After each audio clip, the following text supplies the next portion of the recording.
स्वागत है आपका डेन न्यूज में और दिन भर की तमाम अहम खबरों के साथ मैं हूं आरती सिंह। आगे बढ़ने से पहले आइए नजर डालते हैं आज की खास खबरों पर।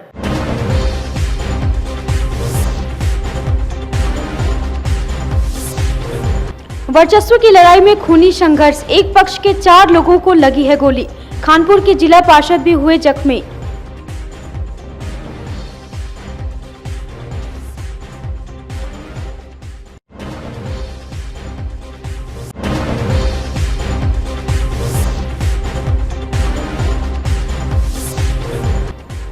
बाइक एजेंसी लूटने आए अपराधियों की हुई पुलिस से मुठभेड़, जवान के साथ एक लुटेरे को लगी गोली।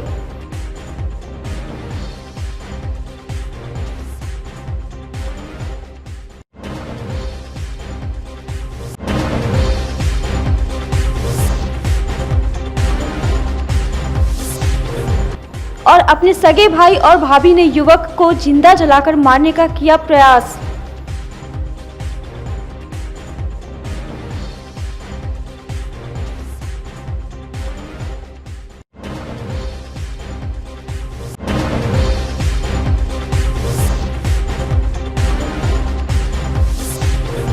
और अब खबरें विस्तार से। वर्चस्व की लड़ाई में सोमवार को हथौड़ी के खानपुर में 2 पक्षों के बीच जमकर गोलीबारी हुई। घटना में एक पक्ष के 4 लोगों को गोली लगी है, वहीं दूसरे पक्ष का एक व्यक्ति घायल है। घटना के बाद से इलाके में तनावपूर्ण माहौल कायम है। घटना में एक पक्ष के मोहम्मद आयाज आलम, रियाज सिद्दीकी सहित 4 लोगों को गोली लगी है। इसके साथ कई अन्य लोग घायल हैं। सभी का इलाज SKMCH में चल रहा है। इस पक्ष के घायल रियाज सिद्दीकी ने बताया कि पुरानी रंजिश में स्थानीय मुखिया के सहयोग से जिला पार्षद लाल बाबू ने अपने 60-70 समर्थकों के साथ अचानक हमला कर दिया।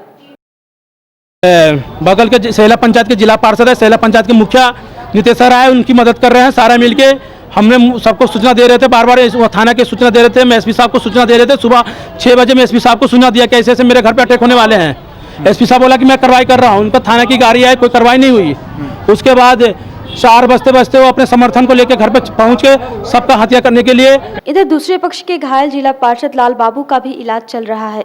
इनका हाथ कट गया है। इन्होंने बताया कि एक शादी समारोह में जाने के दौरान जनता चौक पर गुलाब, उसके सभी बेटे आदिक एवं उसके कई आदमियों ने हमला कर दिया।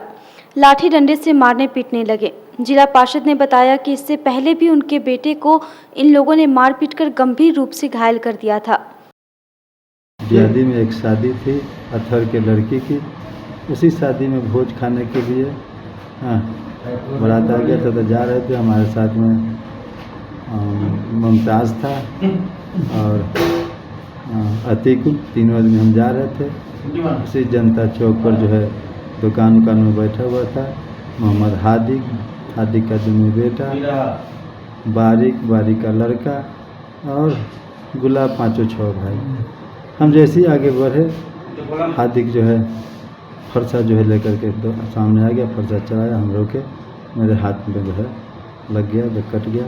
फिर वो लोग जो है लाठी मुक्का से मुट्ठी में फैट लगाया हुआ था, उसे मारना शुरू किया और मुर्तुजा के छत पर से फायरिंग करना शुरू कर दिया।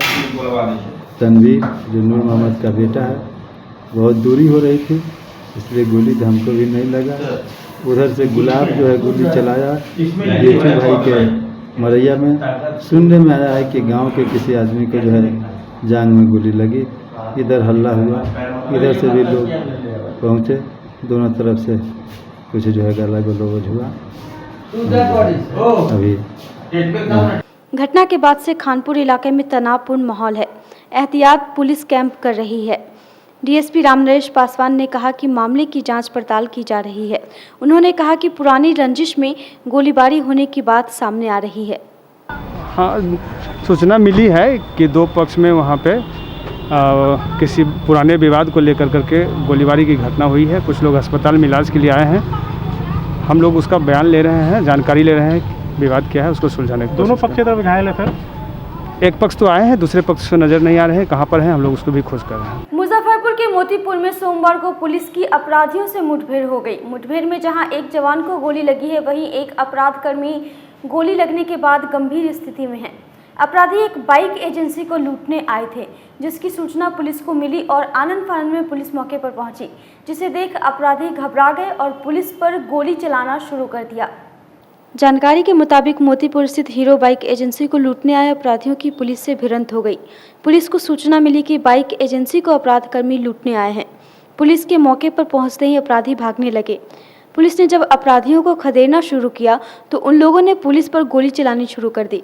एक गोली जवान कन्हैया के पैर में लग गई। जवाबी कार्रवाई में पुलिस की गोली से मिथिलेश कुमार नामक अपराधी को गोली लगी है। दोनों का एसकेएमसीएच में इलाज कराया जा रहा है। अपराधी मिथिलेश के पेट में गोली लगी है, उसकी हालत गंभीर है। मौके पर पहुंचे एसएसपी जयंत कांत ने बताया कि अपराधी 20 लाख रुपए लूटने की नीयत से पहुंचे थे, जिसे नाकाम कर दिया गया। 2 अपराधियों को गिरफ्तार कर लिया गया है।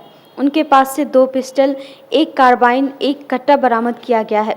3 गाड़ी से आए 5 अपराधियों में 3 की तलाश में छापेमारी शुरू कर दी गई है।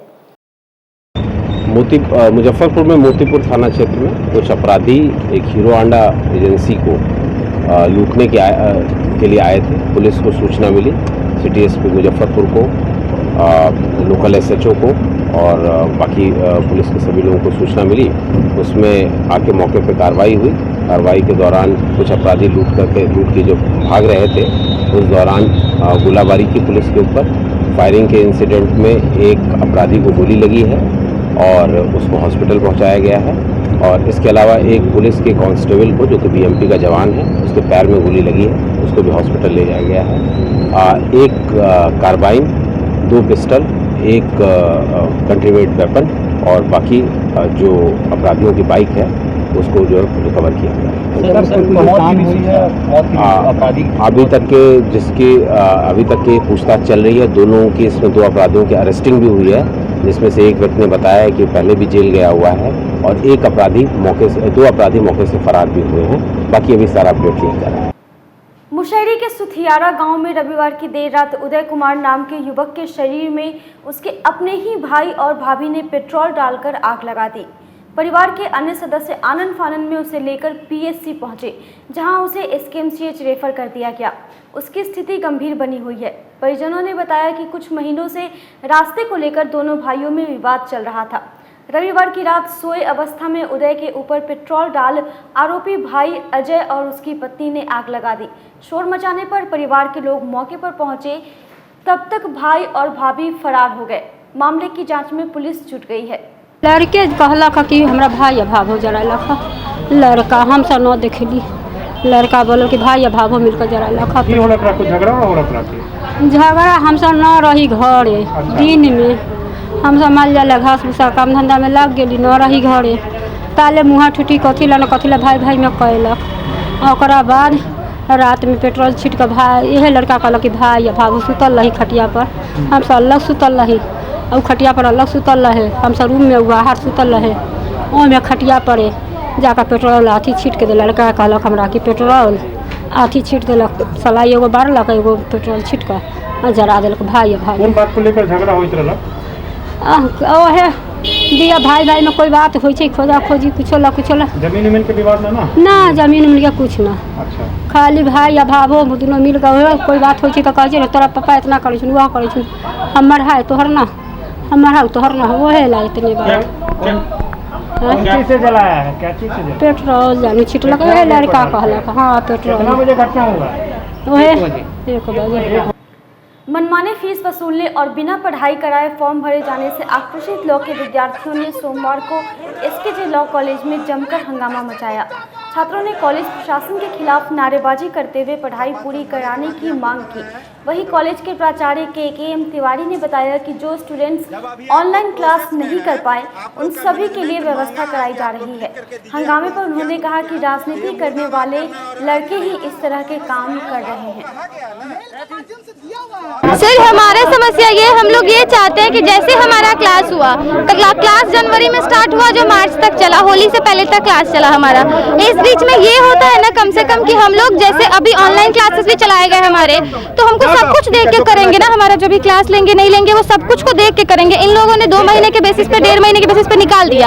अब बहुत सारे स्टूडेंट्स ऐसे जो जनवरी में सुबह 8 बजे से नहीं आ पाते हैं, तो जो क्लास जनवरी से लेकर जून जुलाई तक चलती है तो हम लोग उस अकॉर्डिंग देखेंगे ना। अब आप 1 महीना क्लास करा के सबको करवा दोगे कि सेंटर में पैसा दो। अभी कोरोना में दुनिया भर के लोग अभी हर कॉलेज प्रीफरेंस दे रही है, हमारा कॉलेज डबल। हम लोग को वेरिफिकेशन फॉर्म जो पिछले साल 10 रुपए में लिया गया था, इस साल उसका 20 रुपया देना पड़ा है। हर चीज के लिए दुगना लेते हैं ये लोग, अपने मन का चलाते हैं, हमारा कोई फर्क ही नहीं, मनमानी फीस लेते हैं, हर चीज में डबल लेते हैं। लॉकडाउन था जबकि हम लोग का मार्च ही लॉकडाउन है, तो हम लोग कम से कम रेगुलर क्लास अभी कर सकते थे मार्च अप्रैल, लेकिन लॉकडाउन की वजह से नहीं किए। तो सर को एटलीस्ट इतना होना चाहिए कि जिसका कम जो बच्चे एकदम नहीं आया उसका पहली लिस्ट में से नाम हटा के बाकी लोग का देते, तो सारे बच्चे का नहीं दे रहे। फिर प्रोसेस जो बता रहे वो बहुत लॉन्ग टर्म है, तो मे भी कि उसकी वजह से हम लोग का हो सकता है कि नहीं है, या फिर सर मे भी दे दे, ये नहीं है, पता नहीं है। तो आप लोग प्रिंसिपल से बात हुई है रिगार्डिंग? हाँ सर से बात किए, पर सर समझ नहीं रहे, वो ज़्यादा डांट रहे, बोल रहे कि वो फॉर्म भरो उसके बाद देखा जाएगा। अब सर खुल के भी नहीं बोल रहे कि हम लोग का नाम आएगा भी कि नहीं आएगा। कॉलेज प्रशासन देने में कोई सक्षम भी नहीं क्योंकि लॉकडाउन था। हाँ, और 3000 ले रहे हैं, सर बोल रहे कि 3000 कंपलसरी है, तो सर को एटलीस्ट समझना चाहिए कि इस मुसीबत में तो कम से कम सब लोग एग्जाम माफ कर दे, तो वो कम से कम हम लोग का रोल नंबर माफ कर देते। कॉलेज का नियम है कि आप अगर 75%, हम लोगों ने एडमिशन के समय एक एग्रीमेंट साइन किया जिसमें होता है सब इस कॉलेज का 75% अटेंडेंस होना चाहिए। तो क्लास जब हम लोग का सेकेंड ईयर या फर्स्ट ईयर सेकेंड ईयर जब भी क्लास ओपन हुआ, उसके बाद लगभग 1 मंथ तक क्लास चला, और उसके बाद पूरे ईयर क्लास नहीं चला लॉकडाउन की वजह से। और बच्चे तो नहीं जान रहे थे, बच्चे तो नहीं क्लास करने मतलब बंद किया है, और ये लोग कह रहे हैं कि आपका 75% वही 1 महीने के हिसाब से सेटअप लिस्ट निकाल रहे हैं, और कह रहे हैं कि फाइन के तौर पर आपको 3000 रुपया और स्पेशल क्लास करना पड़ेगा। और लॉकडाउन 21 अप्रैल से पहले से केस बिल के बाद से उससे पहले 1 महीना क्लास चला, उसी के आधार पर ये लोग सेटअप लिस्ट निकाले हैं, और पूरे साल का कोर्स कंप्लीट मतलब पढ़ाई हुआ। मांग ये है कि ये जो सेटअप लिस्ट जो जारी किया गया है इसे रद्द किया जाए, क्योंकि बच्चे की गलती की वजह से तो क्लास नहीं हुई है। इसमें कुछ वैसे लड़के कर रहे हैं जिसको कि गंदी राजनीति करने का शौक, और कोई खास बात नहीं है। इक्का दुक्का जो कि क्लासेस कभी नहीं आए हैं वो कर रहे हैं इस तरह से। कहना कि लॉकडाउन था, लॉकडाउन की था, क्लासेस हमारे चले थे, हमने ऑनलाइन क्लासेस की भी व्यवस्था किया था, पूरी तरह से व्यवस्था किया है।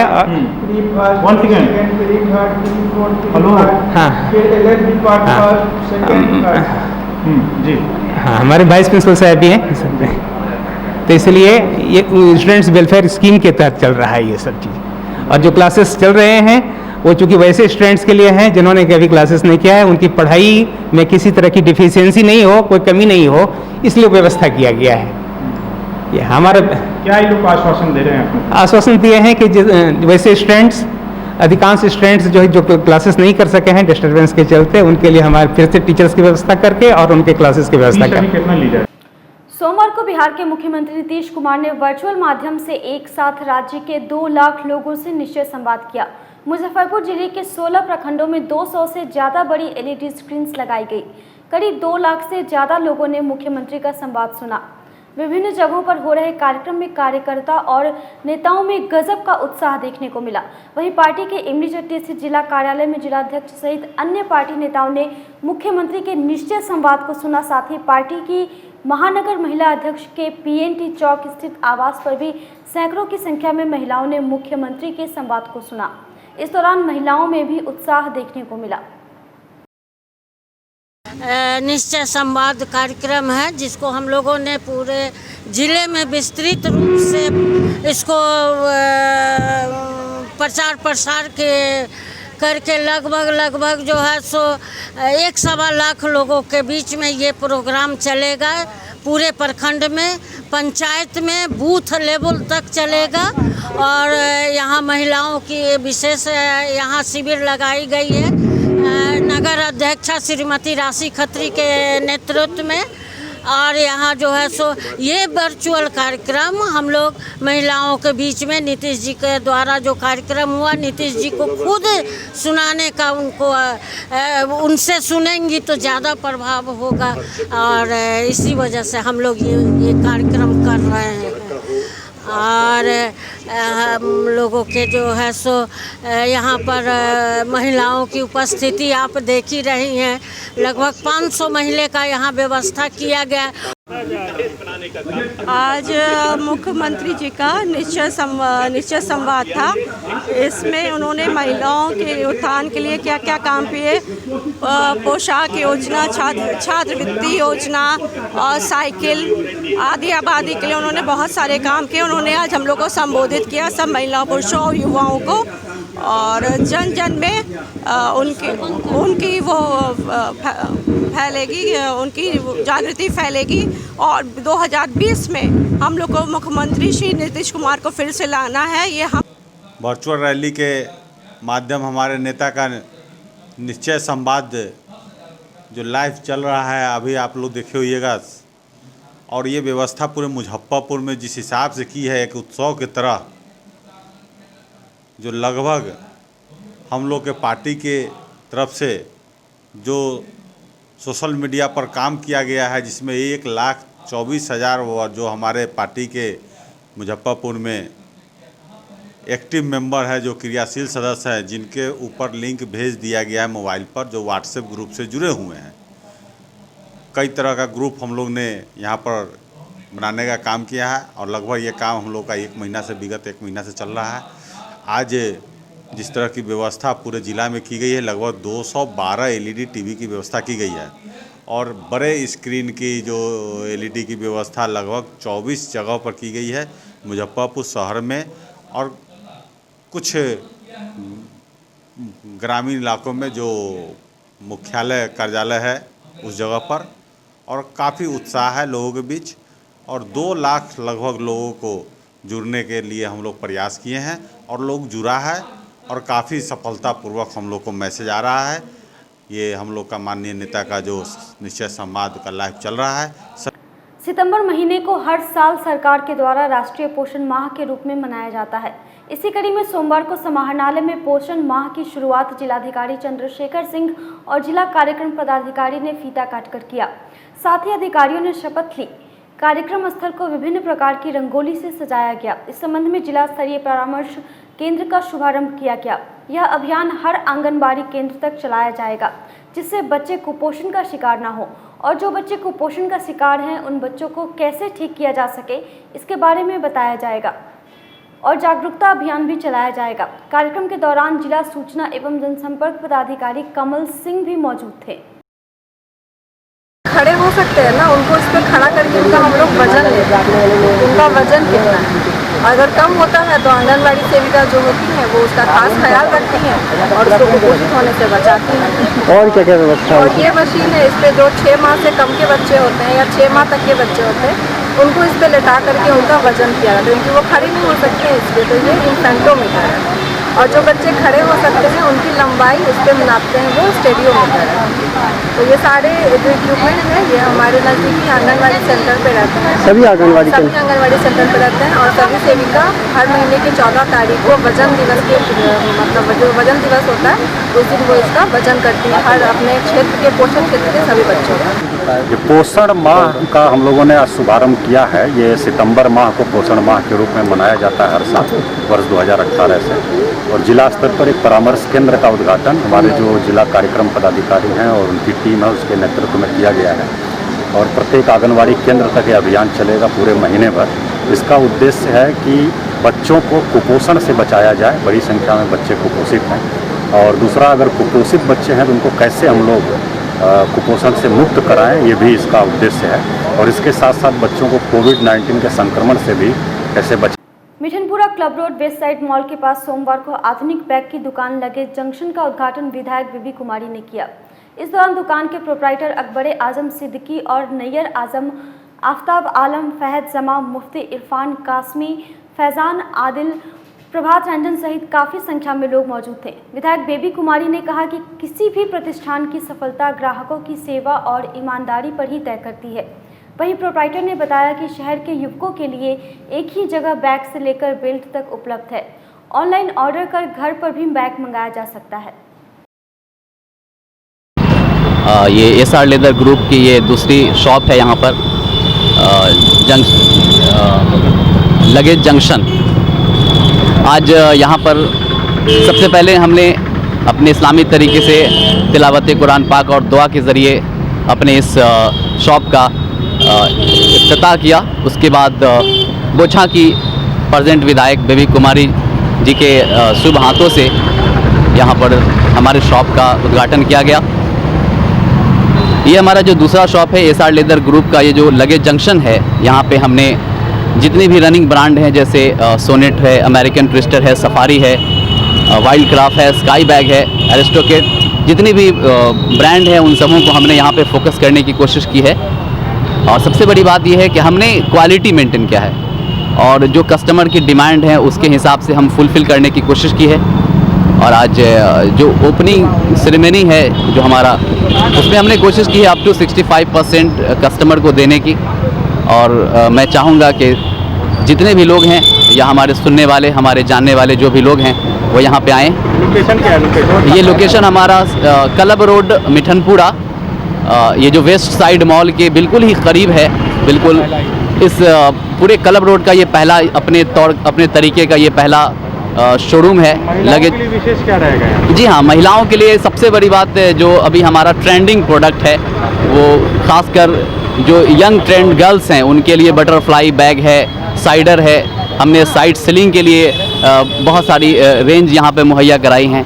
तो ये सारी चीज़ें इसको देखते हुए हमने अपनी तरफ से पूरी कौन सा आइटम मौजूद है? बैग में हमारे पास सबसे पहले तो जो बैकपैक का डिमांड है हमने फुलफ़िल करने की पूरी कोशिश की है। बैकपैक में जितनी भी ब्रांड है जो ट्रेंडिंग ब्रांड है, हमने स्काई बैग, वाइल्ड क्राफ्ट भी मैं आने वाले बस कुछ ही दिनों के अंदर वाइल्ड क्राफ्ट से हमारा सेटअप होने जा रहा है। बिहार में कोरोना संक्रमण के बीच विधानसभा चुनाव होने वाले हैं। इस कड़ी में जिला प्रशासन की ओर से तमाम तरह के जागरूकता अभियान चलाया जा रहा है। सोमवार को समाहरणालय में मास्क पहनो बूथ पर चलो कार्यक्रम के तहत रंगोली बनाई गई। जिलाधिकारी ने बताया कि इस बार बूथों पर सैनिटाइजर की व्यवस्था रहेगी, साथ ही लोगों में जागरूकता अभियान चलाया जाएगा। वहीं सभी मास्क पहनकर आए और सोशल डिस्टेंसिंग का पालन करें।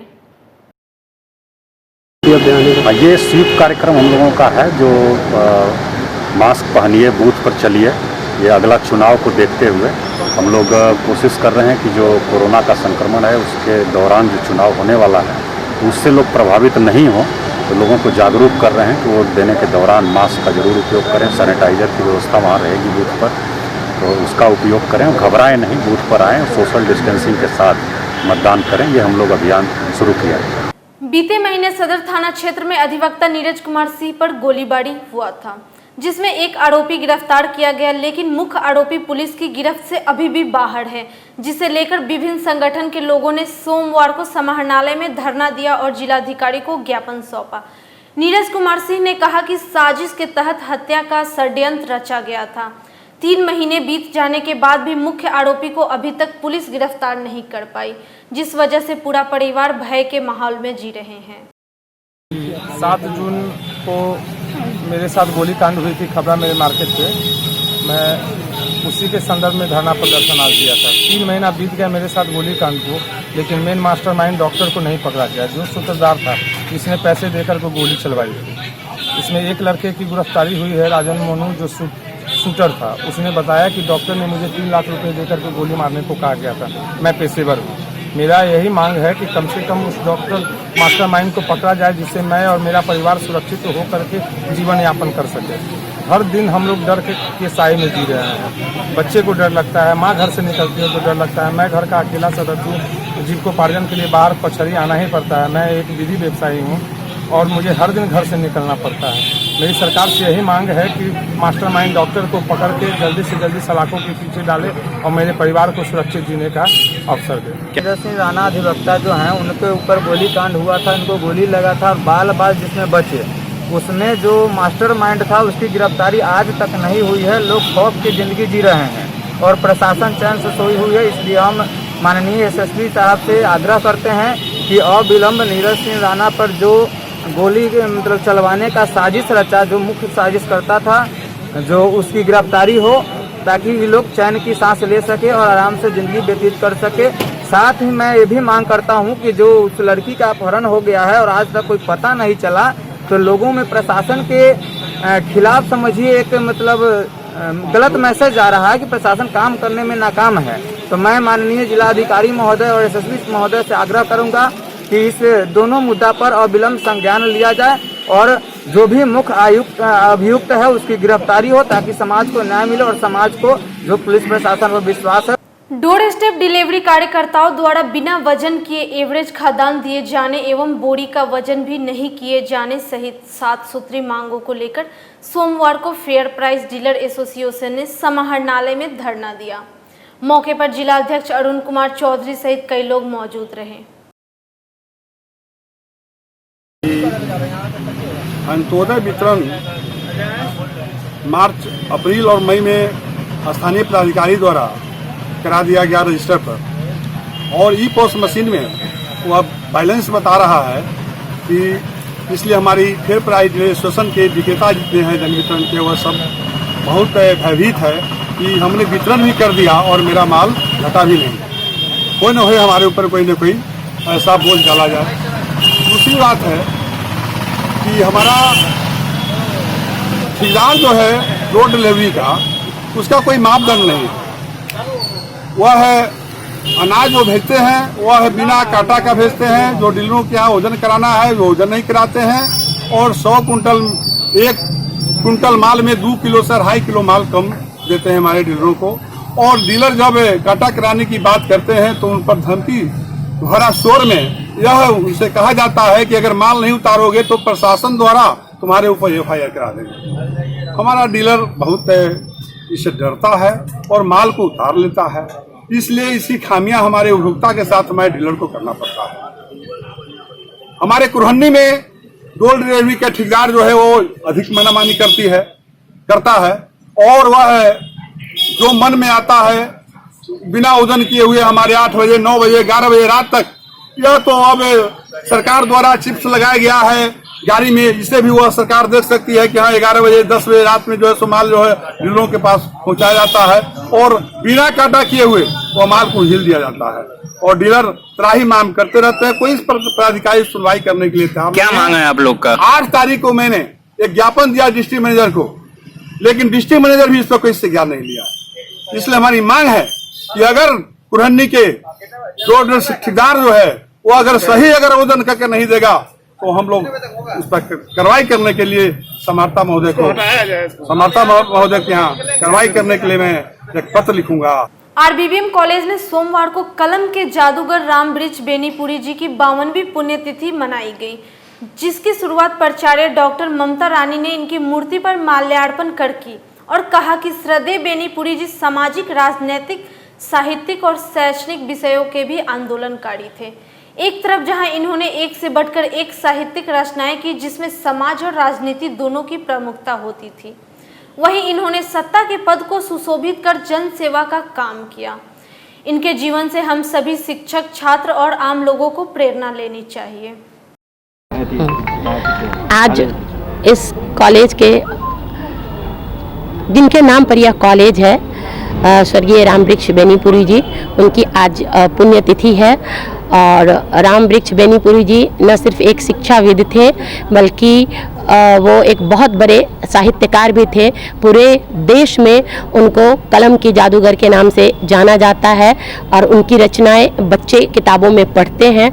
इसके अलावा उनके व्यक्तित्व का एक पहलू यह भी था कि वो सांसद भी थे, एक बार वो चुनाव जीते भी थे, और ऐसे महान शख्सियत के नाम पर यह महाविद्यालय स्थापित है। तो आज हमने अन्य शिक्षिकाओं के साथ और यहाँ की छात्राओं के साथ उनको माल्यार्पण किया है, उनकी प्रतिमा को माल्यार्पण किया है और छात्राओं को यह संदेश दिया है कि ऐसे व्यक्तित्व से हम लोगों को सतत प्रेरणा लेते रहें। सोमवार को निराला निकेतन में महावाणी स्मरण कार्यक्रम का आयोजन किया गया, जिसमें दर्जनों कवि साहित्यकार शामिल हुए। सभी ने अपनी अपनी रचना प्रस्तुत की। आपको बता दें कि हर महीने के 7 तारीख को निराला निकेतन में महावाणी स्मरण कार्यक्रम का आयोजन किया जाता है। मौके पर साहित्यकार संजय पंकज सहित कई गण्यमान्य लोग मौजूद रहे। हर महीने की 7 तारीख के अनुसार आज हम महावाणी स्मरण में एक ही साथ यहाँ उपस्थित 3 पीढ़ियों के रचनाकार हैं, जो आचार्य जानकी वल्लभ शास्त्री की उपस्थिति को अनुभूत करते हुए अपनी अपनी रचनात्मक यात्रा को प्रस्तुत करेंगे, अपना अपना रचना पाठ करेंगे। हम जानते हैं कि आज ही के दिन कलम के जादूगर बेनीपुरी जी की पुण्यतिथि है और दोनों महान रचनाकारों का यह जनपद उन लोगों से धन्य है। यह मुजफ्फरपुर जिन व्यक्तित्वों के कारण जाना जाता है, उन व्यक्तित्वों में दोनों राष्ट्रीय अंतर्राष्ट्रीय स्तर पर जाने जाते हैं, कलम के जादूगर रामवृक्ष बेनीपुरी जी और हिंदी गीत कविता के शिखर पुरुष आचार्य जानकी वल्लभ शास्त्री जी। आचार्य जानकी वल्लभ शास्त्री और बेनीपुरी जी में भी बहुत आत्मीयता थी। शास्त्री जी कहा करते थे कि मुझ पर बेनीपुरी जी से बेहतर किसी ने अच्छी टिप्पणी नहीं की थी, इसलिए कि वे मेरे अंतर व्यक्तित्व को भी जानते समझते थे और बहुत ही मानते थे, सम्मान देते थे, प्यार देते थे। आज की खबरों में बस इतना ही। कल फिर मिलेंगे कुछ नई खबरों के साथ। तब तक के लिए हमारी न्यूज़ टीम को दीजिए इजाज़त। नमस्कार।